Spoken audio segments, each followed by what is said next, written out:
Peppa Pig's house had always seemed like the safest place in the world, warm and cozy. But none of its inhabitants suspected the dark secrets lurking in the shadows when little George decided not to go to school. That morning felt off. George sat at the table, refusing to eat his porridge, eyes darting around the room as if seeing something invisible. When Mummy Pig urged him to get ready, he hid under the table, trembling. Peppa, unaware, happily skipped off to school. The parents soon left for work, leaving George alone in the silence of the house. A silence broken only by the ticking of clocks and faint, unfamiliar creaks. As George wandered through the rooms, he heard a whisper in a language he couldn't understand. In the living room, his toys began moving on their own, forming strange, swirling patterns.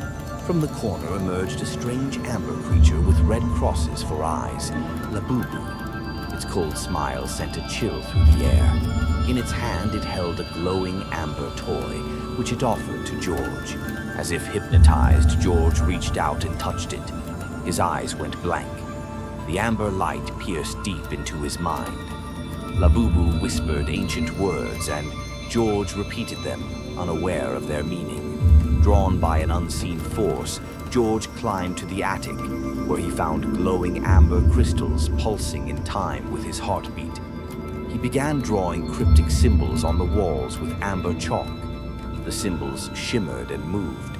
That evening, the family returned to find George sitting silently in the living room, unresponsive.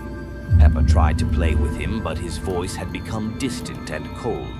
A visit to the doctor revealed nothing unusual, except the strange amber gleam in George's eyes. That night, George walked into the garden and began digging small holes, burying the amber crystals one by one. The next morning, the grass around the house began to wither. Labubu was growing stronger, feeding on George's energy. Amber shadows crept through the house, unsettling the entire family. George no longer laughed or played. He only stared blankly out the window,